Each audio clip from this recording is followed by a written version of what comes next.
Amen. You can be seated. Well, let me just say it is really good to be back here today. It feels like forever since I've been standing up here, and when you look at it, it's been 5 weeks. Like, we missed 2 weeks because of weather, and then I've been over at the branch for the last 3 weeks and getting that alternative venue started. And let me just say, the last few weeks of us being live down there has been nothing short of amazing. It's been nothing short of amazing. It has been so much fun. It has been so cool to see people who maybe wouldn't feel comfortable sitting in a pew, but feel comfortable sitting at a coffee table with a cup of coffee, coming in and worshiping, and it really has been amazing. So let me just say, those of you over at the branch, thanks so much for being here today, and have fun, enjoy your coffee, enjoy your table, right? But most of all, just enjoy each other. And we're going to have a great day today. I can't wait to see what God is doing here. It's been awesome the last few weeks. It really has over there, and I'm sure the same thing over here. I am so excited about what God is doing in Fairmount. I'm so excited about being able to do that over there, having a service over there. But let me just throw out a little bit of a challenge here.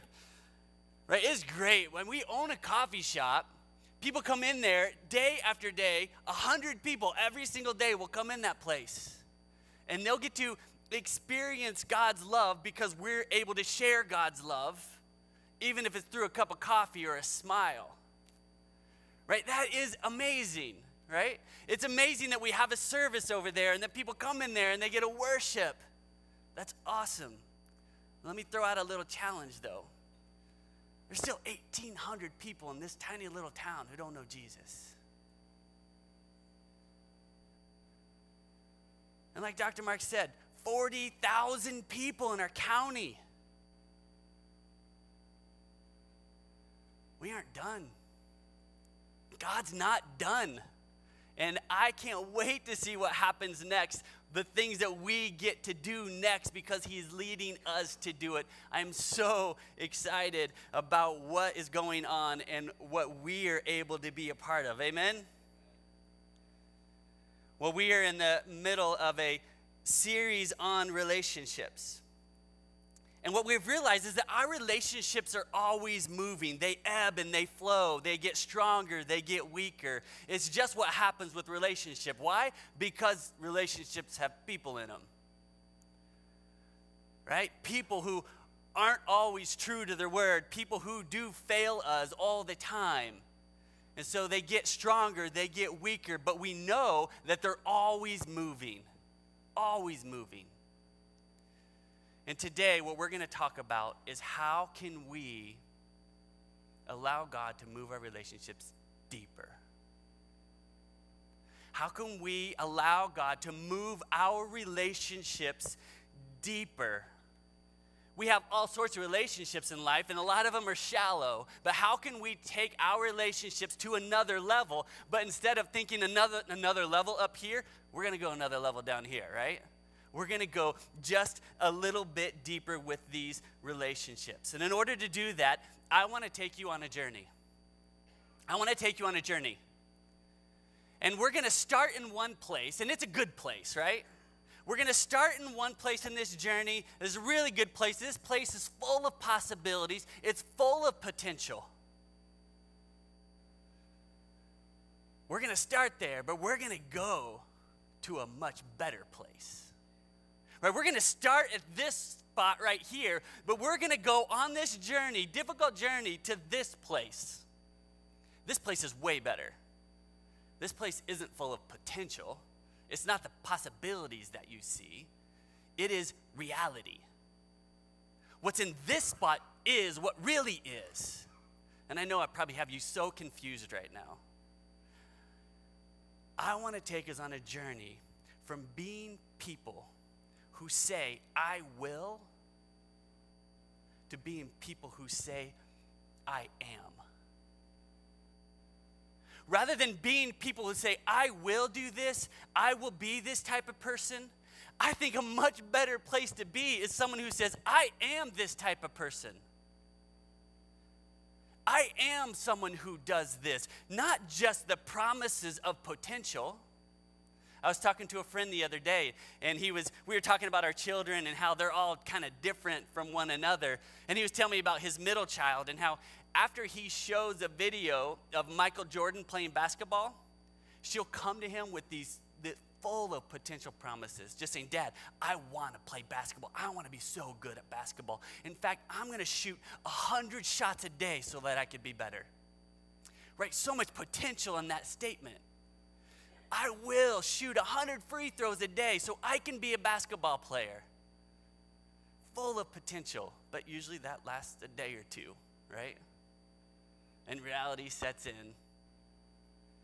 She's not a person who does that. She's a person who wants to do that. But being a person who says, I am this, that is reality. That is what's happening. And I think this journey, as hard as it may be, will change the way that we relate to people. It'll change our relationships. They will go so much deeper. So rather than being I will people, let's be I am people. Now when it comes to relationships, we have to start in the beginning, right? If you know anything about psychology or counseling, I know there's some people here that know a little bit about that. There has to be, in the beginning, an admittance of whatever's going on, right?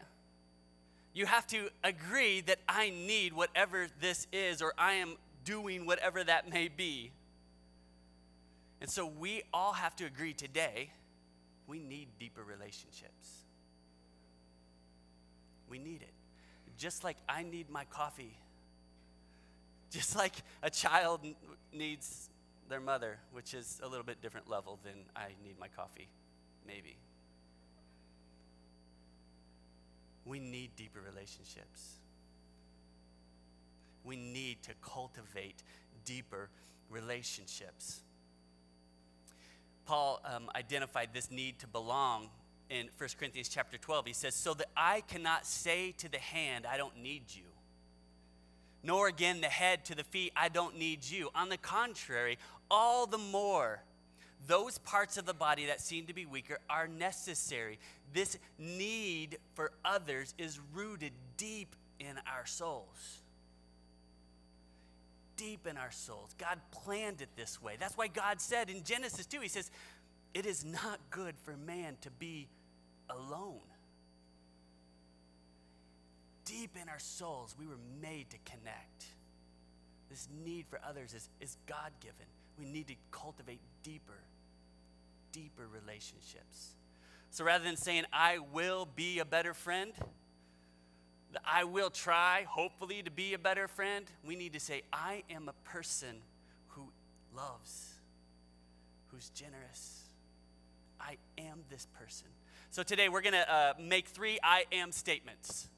3 I am statements, and this first one is, I am a person who is there. I am a person who is there. This is a statement all about presence. Now, in our electronic age, our media radically compresses time and space. I mean, it wasn't that long ago that it was very difficult and very expensive to make a phone call to another country. Right now, it's easy. Now we have the ability without expense, with very little expense, very little effort, to talk to somebody in another country, in another continent, across the world. Right? Media has compressed time and space. But what that means is that the people in our lives, in this highly mobile society, fewer and fewer of our friends, our loved ones, are actually fully present to us. Fewer and fewer people are fully present. Even our loved ones, even our friends. I mean, we have their words through a text. We might even have their images through Instagram or Facebook, but we don't have them. Photographer Eric Pickersgill gives us a great example of presence or lack of presence that we give people, even our own families. His series of photographs titled Removed was inspired by an experience that he once had. This is what he said about that experience. He said, "I saw a family sitting next to me at a cafe, so disconnected from one another. There wasn't much talking. The father and two daughters have their phones out. Mom doesn't have one, or at least chooses to leave it in her purse. But she just stares out the window, sad and alone in the company of her closest family. And then, after about 5 minutes, she got her phone out too." This photographer decided to capture people, and then what he did was Photoshop out the technology. And so look at these pictures, and you see presence, but you don't see presence at all. Let's take a look at these. Just married, right? And what are they doing? Let's go on.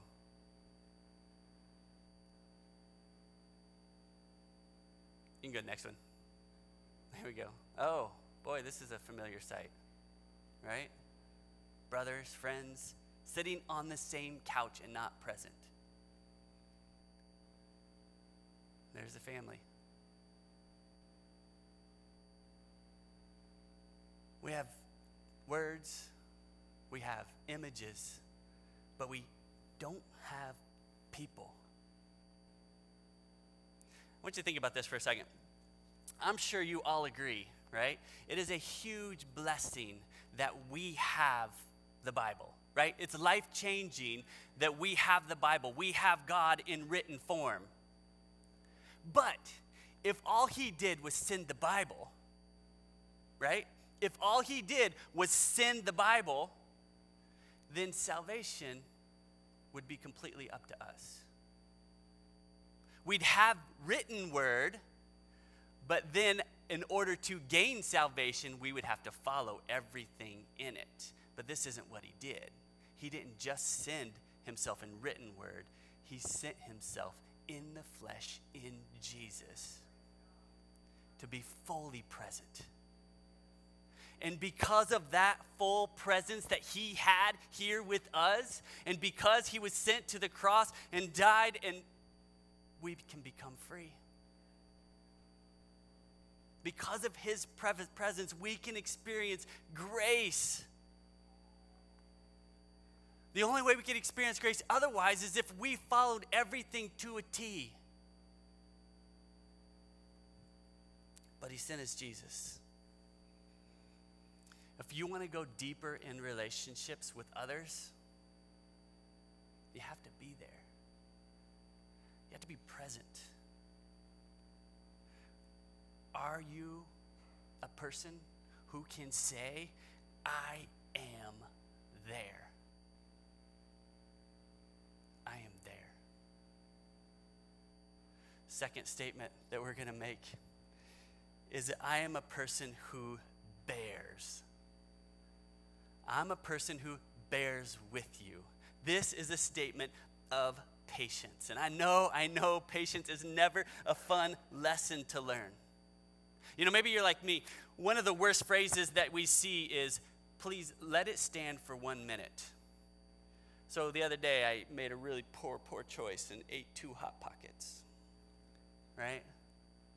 I don't know what came over me. It was a moment of weakness, and I was like, I want that Italian sausage Hot Pocket. And so I took the Hot Pocket out of the freezer. I put it in what's supposed to be that crisping sleeve that never crisps it. It's like sweaty and anyway, gross.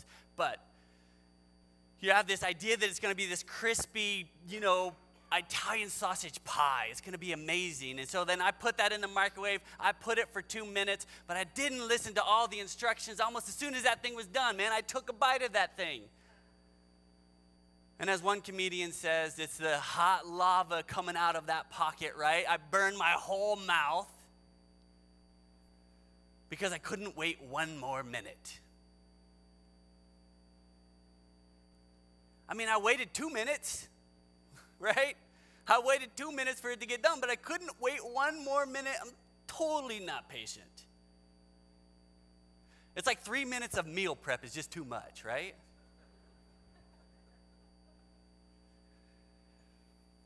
Well, suffering a burnt tongue from being impatient with our lunch is one thing, but burning a friendship because of impatience is another. If we don't learn to be patient with each other, we'll never have deep relationships.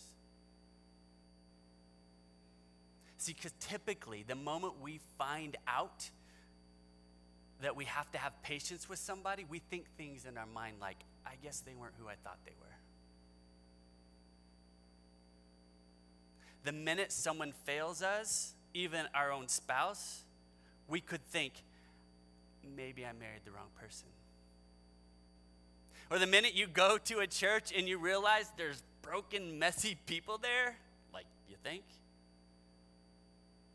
you say, maybe I should find a church where I don't have to be as patient with those people. Our typical response is to try to find someone that we don't have to be as patient with.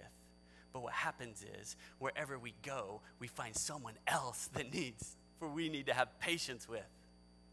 In fact, the deeper you go in a relationship, just think of any married couple. Ask any married couple. The deeper you go, the more patience you got to have.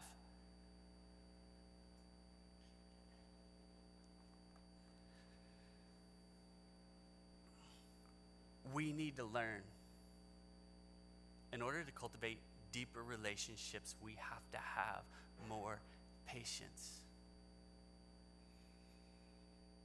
And we wonder why we're so lonely. I mean, could it be because we're always quitting on imperfect people? There's so much loneliness in our world. Could it be because we quit on imperfect people? I don't think it's an accident that Paul tells us twice. In Ephesians 4, he says, be completely humble and gentle. Be patient, bearing with one another in love. And in Colossians 3, he says, bear with each other and forgive one another. If any of you have a grievance against someone, forgive as the Lord forgave you. See, honestly, the term bear with is something that we don't really have a clear concept in English.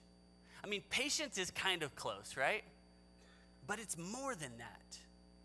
I mean, we often think patience is like I'm waiting for someone, like me waiting for my family member to come out to the car because I'm ready to go. Right? Patience is more like that, but bearing with is something completely other. It is something that is more than that. Paul is telling us to do something different. He's asking us to endure. When we bear with people, we endure their issues. When we bear with people, we sit with them as they heal. We bear with certain immaturities of someone who might be in the process of growing. You could say that Paul is asking us to absorb instead of reflect. You bear with someone when even though you have the perfect comeback to them, even though you have the perfect comeback, you bite your tongue. You're bearing with somebody when you see someone make a statement on social media and you're like, I know exactly what I need to say. Like you have the perfect comment, like drop the mic comment, like end the conversation comment, but you back away from the keyboard. You bear with them. Let me explain. I need someone who can catch. Kevin, can you still catch? You can still catch? All right, come up here, Kevin.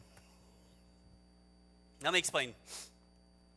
So, absorb instead of reflect. You got to get into the camera, so you got to be right there. No, right here. Right there. Branch, can you see Kevin? There we go. All right. So this is what I mean when I say absorb instead of reflect. So this, when I throw the ball, I want you to catch it. Okay, I want you to catch it, all right? When you absorb somebody, when you absorb something, they keep it, right? It stays there, right? When you absorb something, it stays there. No, I need it back now, though. Okay, so you throw it, they catch it, right? Now this time I don't want you to catch it, all right? I don't want you to catch it. Stand straight with me. Ready? You absorb it instead of reflect it. When you reflect it, it comes back, right? Right? right? All right, thanks, Kevin.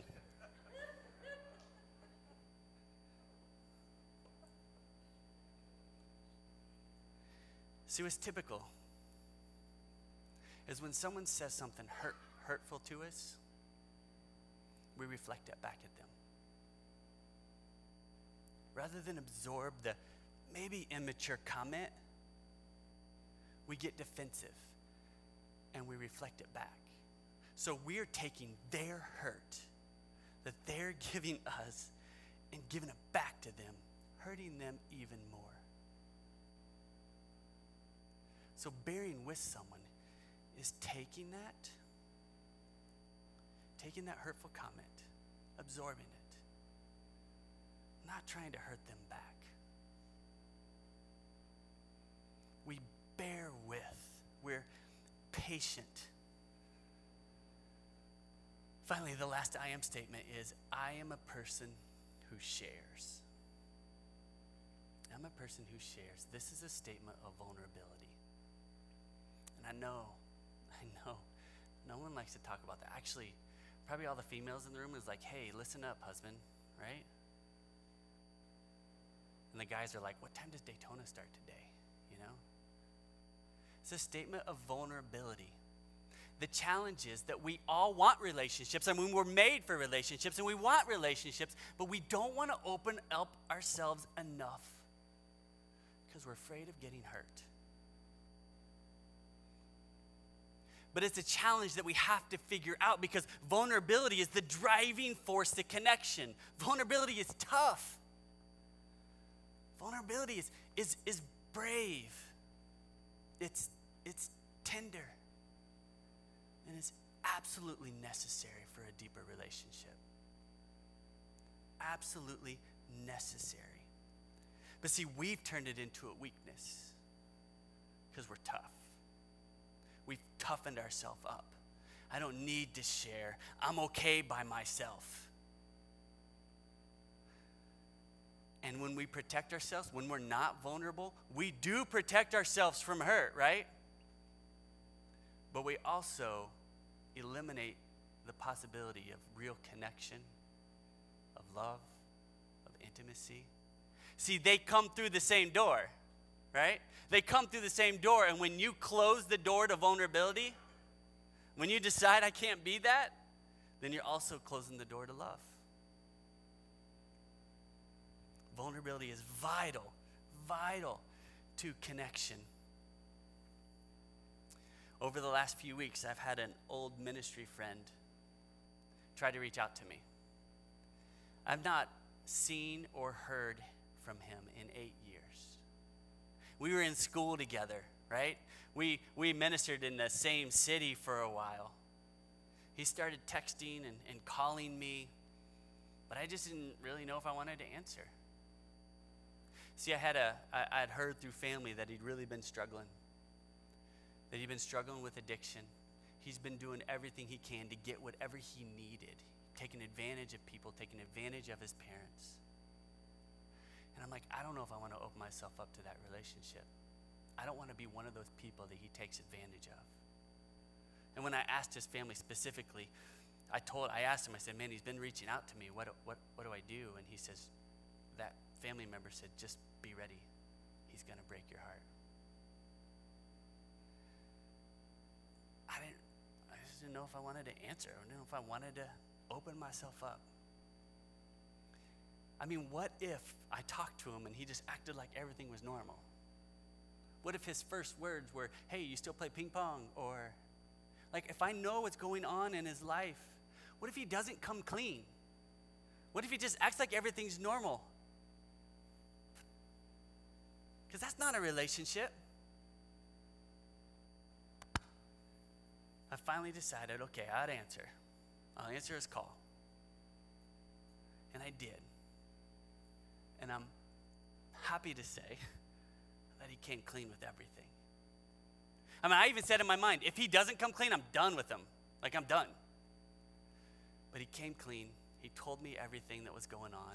He explained, not why necessarily. He didn't give excuses, but he showed me the path that he was on. It was a very dark, dark path.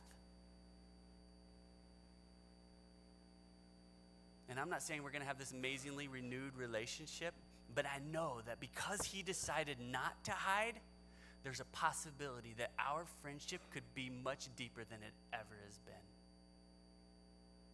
Because he didn't hide. In the beginning, Adam and Eve were naked and unashamed. This is how we were created, to be vulnerable and not be shameful about it. But then came the fall, right? The serpent tricks them with lies. And as we know, shortly after Adam and Eve ate the apple, their eyes were open and they knew they were naked. And Adam tells God, I was afraid. I was afraid I was naked and I hid. See, this hiding is shame. Shame. Shame stems from our acute awareness of our vulnerability and the lie that we're not enough. That we're not enough. Shame is one of the biggest tools the enemy uses to take us out. When shame is experienced, our sense of self deteriorates. In addition to the normal emotions that might accompany shame, like anger and rage and anxiety, you can include sadness and depression and loneliness as a result. Because of shame, people don't want to open up. When people don't open up, they're lonely and not connected because of shame. I believe the reason my friend fell into all of the issues that he had, the issues of addictions and all of that stuff, was because of shame. He had major setbacks in his life. He lost 2 marriages. He didn't have a relationship, or not a very strong relationship, with his son because of that.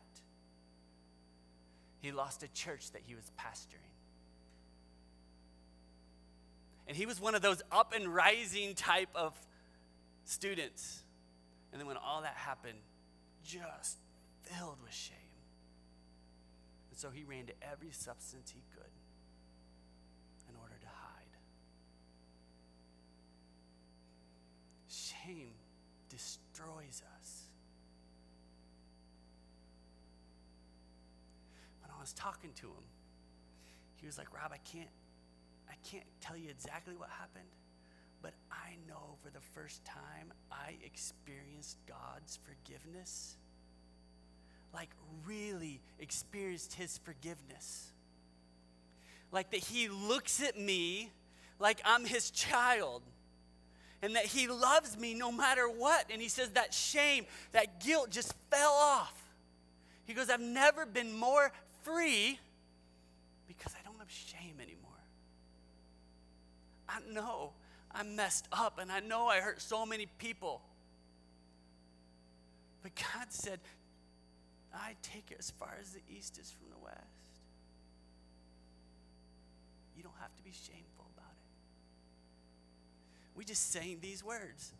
I've tasted and seen of the sweetest of loves, where my heart becomes free and my shame is undone. In your presence, Lord.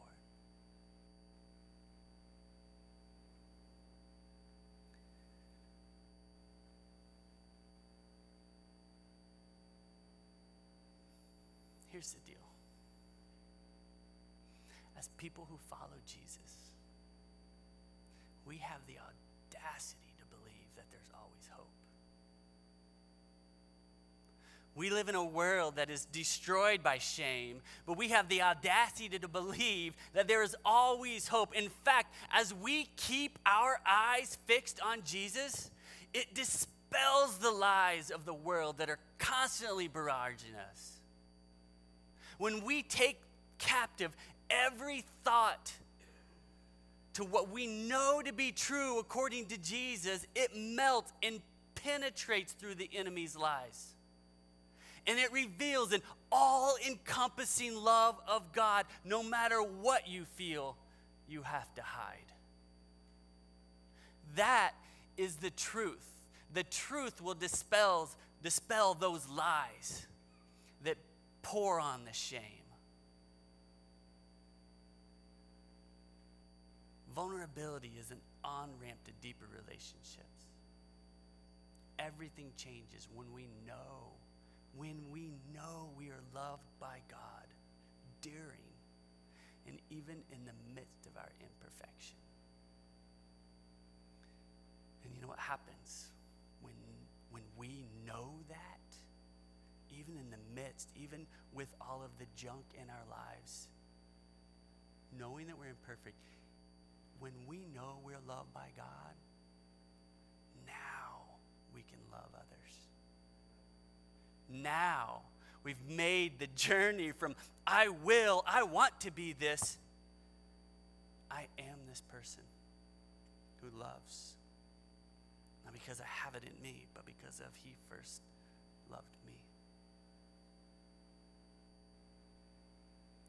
Are you a person who can say, I'm a person who's there. I'm a person who bears. And I'm a person who will share.